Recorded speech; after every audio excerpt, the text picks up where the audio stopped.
Սիրելի ժողովուրդ, Հայաստանի Հանրապետության հպարտ քաղաքացիներ, արդեն 13 տարի մարտի 1-ին Հայաստանում հանրային միջոցառումներ են տեղի ունենում։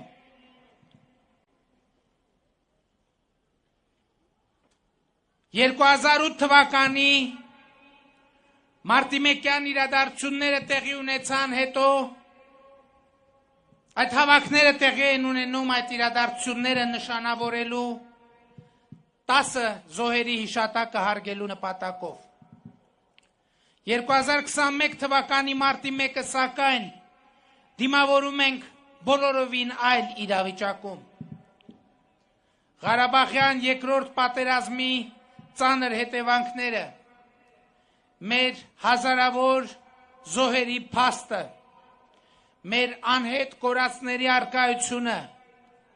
մեր բազմաթիվ եղբայրների և քույրերի գերեվարված լինելու հանգամանքը, բռնության շարունակական քարոզը, զինված ուժերը և դատական համակարգը քաղաքական գործընթացների մեջ ներքաշելու փորձերը մեր առաջ դրել են նորանոր մարտահրավերներ։ Այդ մարտահրավերները ունեն անվտանգային, արտաքին քաղաքական, տարածաշրջանային, ներքաղաքական բնույթ և այդ մարտահրավերների կառավարումից է կախված մեր երկրի և ժողովրդի ապագան։ Հիմա արդեն հասել ենք մի կետի, որ սպառում ենք սխալվելու մեր հնարավորությունները։ Մեր անկախության 31 տարում մենք թույլ ենք տվել բոլոր հնարավոր սխալները։ Բոլոր սխալները, որ հնարավոր էր տեսականորեն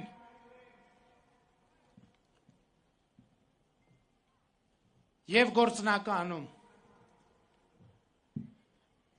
Վերջին 2 տարի 10 ամսում նույնպես մենք թույլ ենք տվել բոլոր հնարավոր սխալները, ես նկատի ունեմ հեղափոխությունից հետո։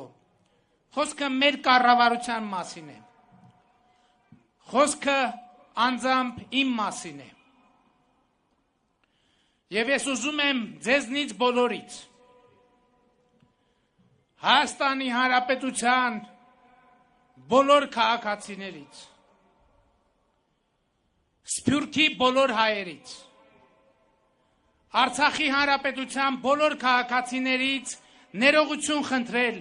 իմ թույլ տված բոլոր սխալների համար։ Ես շատ եմ մտածել, թե որտեղ եմ սխալվել։ Այդպիսի կոնկրետ դեպքեր իհարկե կարելի է թվարկել, բայց ավելի կարևոր է, թե ինչու ենք մենք սխալվել, ինչու է սխալվել մեր կառավարությունը, մեր թիմը քաղաքական։ Որքան էլ տարօրինակ թվա, մեր սխալների մեծագույն պատճառներից մեկը մեր սիրված լինելն է եղել որպես իշխանություն։ Մենք այնքան սիրված ենք եղել, որ ձգտելով արդարացնել ժողովրդական այդ սերը և մեր սերը ժողովրդի ու հայրենիքի նկատմամբ ցանկացել ենք ամեն ինչ անել ճշգրիտ և կատարյալ։ Եվ կատարելության փնտրտուքը շատ դեպքերում բերել է անգործության։ Երբեմն իրադրության բերումով անխուսափելի է եղել ընտրությունը վատի և վատթարագույնի միջև, բայց մենք հրաժարվել ենք կատարել այդ ընտրությունը, մտածելով, որ ժողովուրդը մեզ իշխանության չի բերել, որ մենք իր առաջ դնենք վատը կամ վատթարագույնը։ Ժողովուրդը մեզ իշխանության է բերել, որ մենք իր համար ընտրություն ձևավորենք լավի ու լավագույնի միջև։ Ու մինչ մենք ջանքեր ենք գործադրել, ստեղծել ընտրություն լավի և լավագույնի միջև, պարզվել է, որ վատի ու վատագույնի ներկայությունը այնքան արմատացած է, այնքան խորը, որ ընտրությունը անբեկանելի է եւ անշրջելի, եւ լավագույն ընտրությունը պիտի լիներ վատի ընտրությունը։ Եվ այնուամենայնիվ սխալներ դժբախտաբար գործել է ոչ միայն մեր իշխանությունը,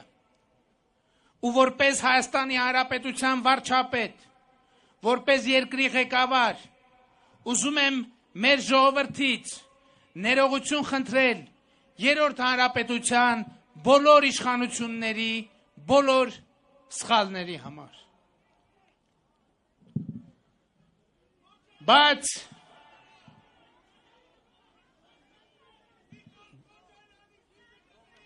սա չեմ ուզում հնչի որպես ափսոսանք, այլ ուզում եմ հնչի որպես նշան մեր հաստատակամության, որ մենք Հայաստանի Հանրապետության հպարտ քաղաքացիներս չենք հանձնվի, երբեք չենք հանձնվի հանուն ազատ եւ երջանիկ Հայաստանի մղվող մեր պայքարում, կունենանք այնքան կամք ու հաստատակամություն, այնքան սեր ու վճռականություն, որ հետևողականորեն կաշխատենք, հետևություններ կանենք անկախությունից ի վեր մեր արած բոլոր սխալներից, ոչ միայն կկրկնապատկենք երջանիկ ու հզոր երկիր ունենալու մեր ջանքերը, այլև առավելը կանենք այդ ջանքերը արդյունավետ դարձնելու համար։ Բայց նաև կարևոր է, որ երկրի այս բարդ իրավիճակով պայմանավորված մենք կամք ունենանք պահպանելու, պաշտպանելու այն բոլոր արժեքները եւ նվաճումները, որոնք ունեցել ենք անկախությունից ի վեր։ Մենք խոսում ենք սխալներից, ասում ենք, որ գործել ենք մեծ ու փոքր բազմաթիվ սխալներ, բայց սա չի նշանակում, թե նվաճումներ չենք ունեցել։ Մեր մեծագույն խոստումը ահա պիտի լինի այդ նվաճումները պահպանելը եւ պաշտպանելը։ Այդ կարևոր նվաճումներից մեկը, որ մենք ունենք, ժողովրդի իշխանությունն է։ Ժողովրդի կողմից իշխանություն ձևավորելու իրավունքը եւ այն բոլոր ճգնաժամերը, որ մենք ունենք, պիտի լուծվեն ոչ թե ժողովրդի սահմանադրական իշխանության հաշվին, այլ ընդհակառակը ժողովրդի իշխանության վերահաստատմամբ։ Իշխանություն ձևավորելու ժողովրդի իրավունքը ոչնչով չպետք է վտանգվի, այլ ընդհակառակը ավելի պիտի ուժեղանա։ Այսինքն Հայաստանի Հանրապետությունում միայն ժողովուրդը պիտի որոշի, ով լինի իշխանություն եւ ով չլինի իշխանություն։ Մեր ընթացիկ ճգնաժամի առանցքը հենց սա է, ժողովրդի իշխանությունը իր ձեռքից ուզում են խլել եւ մենք հրապարակում հավաքվել ենք ասելու, որ դա թույլ չենք տալու, դա թույլ չենք տալու։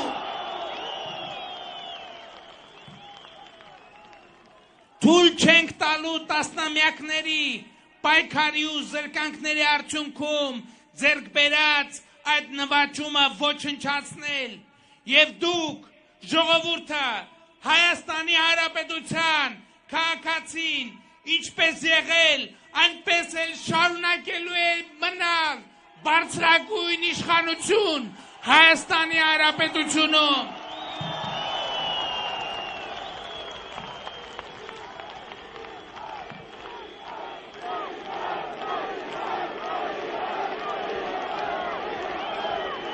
Կապ չունի, ով կլինի այստեղ կանգնած, որպես առաջնորդ ժողովրդին դիմելիս, նա կարող է լինել միայն մեկը, որին ժողովուրդը կընտրի իր ազատ, հպարտ, ինքնիշխան կամ արտահայտությամբ, որևէ ուրիշ ճանապարհ իշխանության հասնելու մենք ժողովուրդը քաղաքացին կառավարությունը պարզապես ցույց չի տալու, պարզապես ցույց չի տալու։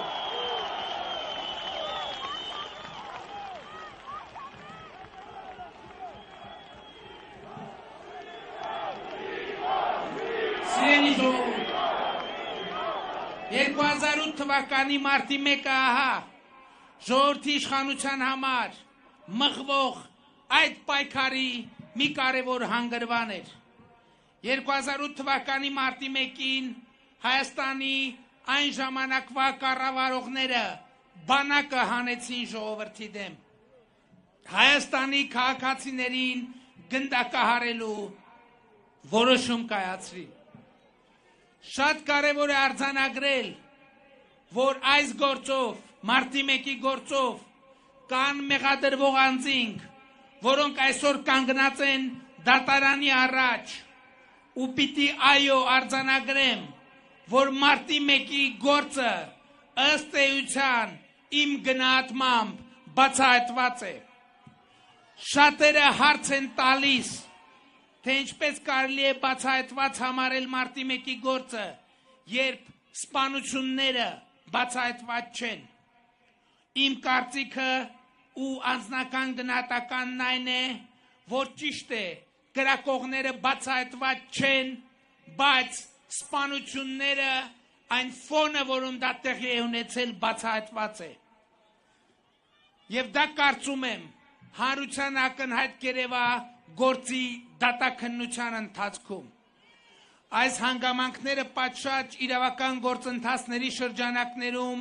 պետք է ուսումնասիրվեն ու գնահատվեն դատարանի կողմից։ Այս համոզմունքն է պատճառը, որ բոլոր հնարավոր եւ անհնար միջոցները մարտի 1-ի գործով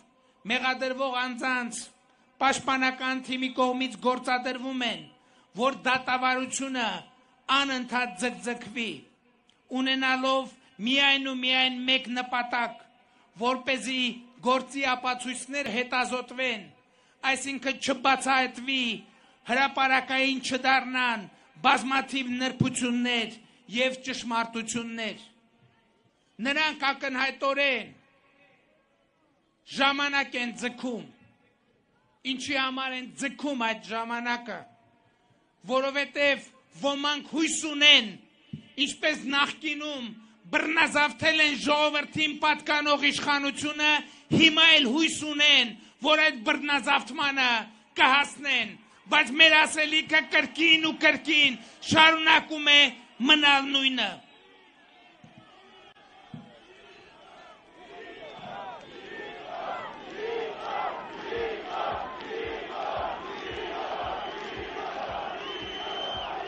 Իսկ մարտի 1-ի գործի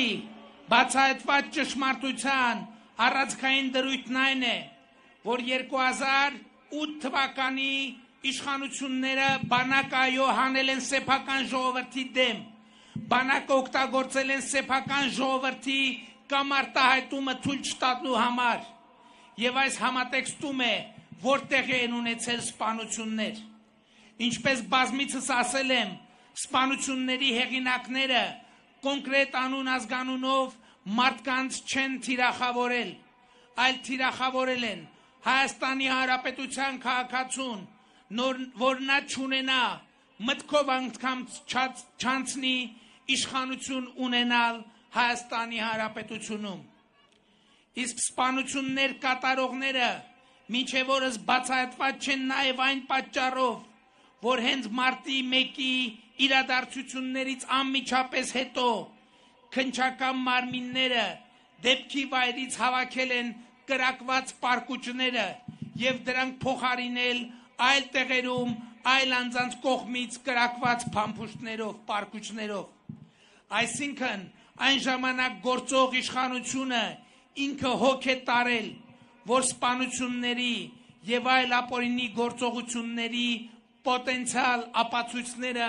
անհետանան, ոչնչանան։ Ինչու? Այս հարցերի պատասխանները թերևս կստանանք մարտի 1-ի գործով դատաքննության փուլում։ Այս պատճառով է, որ ամեն ինչ արվում է այդ փուլը ձգձգելու համար։ Եվ այս ամենը ասում եմ ոչ միայն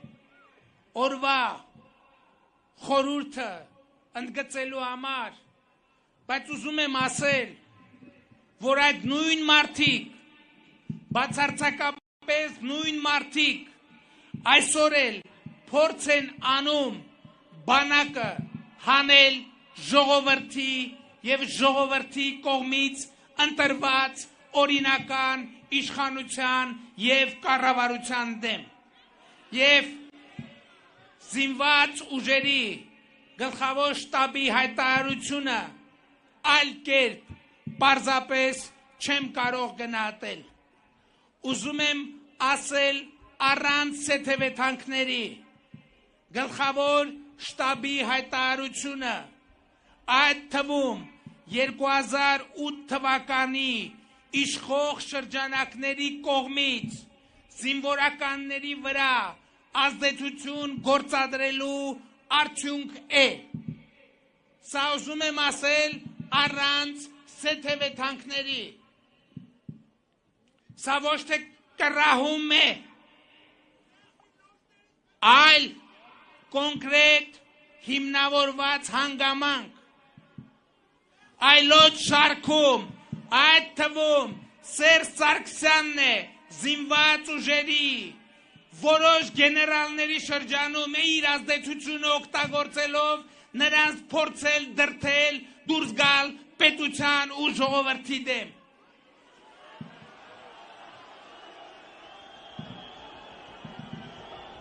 Բայց ես հիմա ուզում եմ ասել, որ զինված ուժերի գլխավոր շտաբի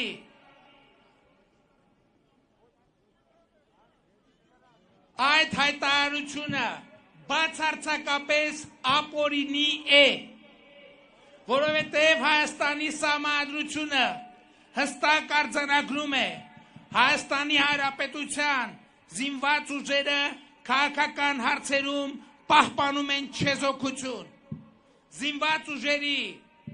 գլխավոր շտաբը որդեգրել է ընդդիմադիր քաղաքական դիրքորոշում եւ սրանով արդեն խախտել բոլոր կանոնները, խախտել Հայաստանի Հանրապետության Սահմանադրությունը։ Ես ուզում եմ ձեզ հիշեցնել մի շատ կարևոր հանգամանքի մասին։ 2018 թվականի հեղափոխության ժամանակ, երբ որ զինված ուժերի զինծառայողներ որոշակի քաղաքական ակտիվություն սկսեցին ցուցաբերել, մեր կուսակցությունը, քաղաքացիական պայմանագիր կուսակցությունը 2018 թվականի ապրիլի 23-ին հանդես եկավ հետևյալ հայտարարությամբ. զինվորական ծառայության մեջ գտնվող բոլոր զինծառայողները պարտավոր են անմիջապես վերադառնալ իրենց նշանակման վայրերը, եթե այդպիսիք կան։ Ոչ մի զինվորական շարքային անձնակազմից, ենթասպայական կամ սպայական անձնակազմից չպետք է մասնակցի խաղաղ անհնազանդության ակցիաներին։ Ձեր աջակցությունը մեզ անհրաժեշտ է ձեր նշանակության ծառայության վայրերում, ձեր ծառայությունն իրականացնելիս։ Միևնույն ժամանակ հիշեցնում ենք, որ բանակը եւ զինվորականությունը պետք է ապաքաղաքական լինեն եւ չխառնվեն երկրի ներքին կյանքին։ Այս հայտարարությունը մենք արել ենք 2018 թվականի ապրիլի 23-ին բոլոր քաղաքական ակտիվություն ցուցաբերած զինվորականներին կոչ անելով ետ վերադառնալ իրենց ծառայության։ Իսկ այսօր ձեզ հայտնի քաղաքական ուժերը փորձում են զինված ուժերին դրդել, տանկերը հանել սեփական ժողովրդի դեմ։ Բայց դա տեղի չի ունենա, եւ ընդհակառակը գլխավոր շտաբի հայտարարությունը անխուսափելի է դարձնում Օնիկ Գասպարյանի հեռացումը գլխավոր շտաբի պետի պաշտոնից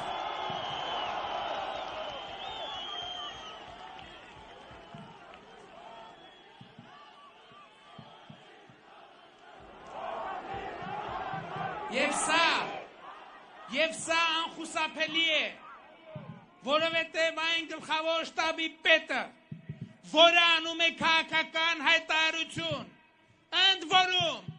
այդ հայտարարությունը անում է Սերժ Սարգսյանի եւ նախորդ իշխանությունների հանրապետականների դրդմամբ, ովքեր ուզում են 2008 թվականի նման ժողովրդական կամքը խեղդել տանկերի թրթուրների տակ Հայաստանի Հանրապետությունը նման գլխավոր շտաբի պետ չի կարող ունենալ, ուղղակի չի կարող ունենալ։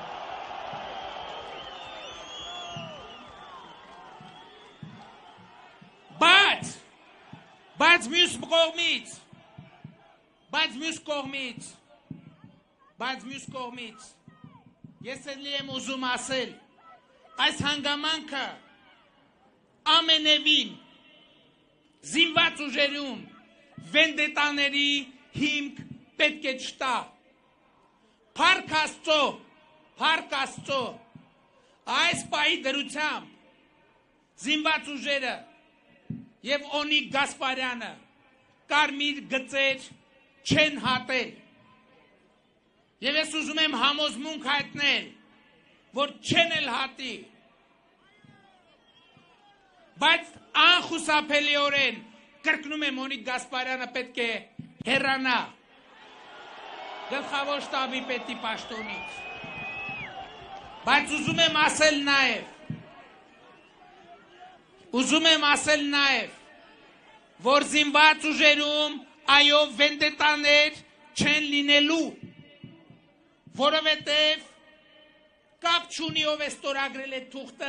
ով չի ստորագրել։ Որոշում այդ թուղթը սեղանին դնելու եւ այն ստորագրությունների process-ը սկսելու կայացրել է Օնիկ Գասպարյանը Սերժ Սարգսյանի դրդմամբ։ Ես չեմ ուզում ասել հրամանով,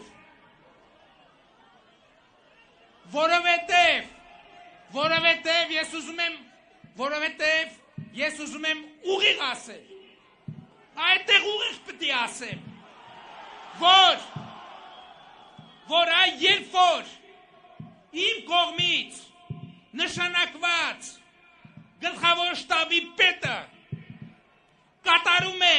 մերժվածի հրամաններ, այդ ամենամեծ դավաճանությունն է, այդ է դավաճանությունը։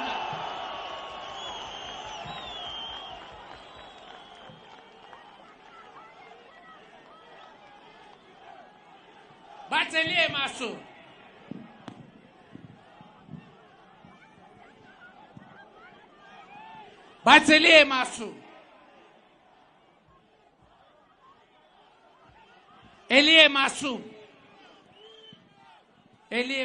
ժողովուրդ ջան, և թուղթը, եկեք ճիշտ հասկանանք,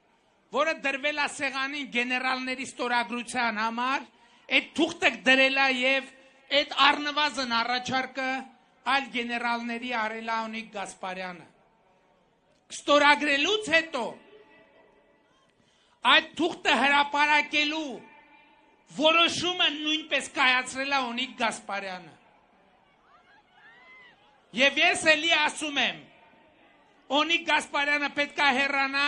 մյուսները պետք է վերադառնան իրեն ծառայության։ Ուզում եմ ասել, որ որոշ շրջանակներ բանակի զինվորներին ներշնչել են, թե բանակին դարձնում են քավության նոխազ։ Ներշնչել են, թե կառավարությունը եւ իշխանությունը ուզում է մեր զինվորականներին դատել, մեր զինվորականներին կալանավորել, մեր զինվորականներին դարձնել քավության նոխազ։ Եվ սա արվում է, ուղիղ ասեմ, դուք պատկերացնում եք 40, 50, 100, 500 մարդու համոզել են, որ իրենց դատելու են, իշխանությունը աչու թարսում բռնի դատելու է։ Նրանք սա արել են, էլի ուղիղ պետք է ասեմ, ընդամենը մի քանի մեղավորների, որոնք ըստ ամենայնի հենց դեռ պիտի պարզվի, մի քանի մեղավորների բանակի բազմաթիվ հերոս, խիզախ, ոչինչ չխնայած սպաների թիկունքում թաքցնելու համար մի քանի, ես չեմ ուզում, խնդրում եմ իմ հայտարարությունները հանկարծ դե յուրե չընդունել, բայց ես քաղաքական գնահատական պետք է տամ, այո, այս ամենը, այս նարատիվը օգտագործված է, ընդամենը մի քանի վախկոտների թաքցնելու համար հերոսների թիկունքում, մենք գիտենք ովքեր են հերոսները, և մենք գիտենք ովքեր են վախկոտները, և ձեզ չի հաջողվի մեր հերոսներին, ժողովրդի հերոսներին, ժողովրդի դեմ հանել։ Եվ Օնիկ ջան, դու մեծ սխալ ես թույլ տվել, դու քո ղեկավարի հրահանգները և հրամանները չես կատարե, դու կատարել ես ժողովրդի կողմից մերժված, երկիրը թալանած, բոլոր հնարավոր տեղերում փայ մտած, մեծ մերժվածի հրամանները, դա սպայի պատվի մեծագույն խաթարում է, դա սպայի պատվի մեծագույն նվաստացում է,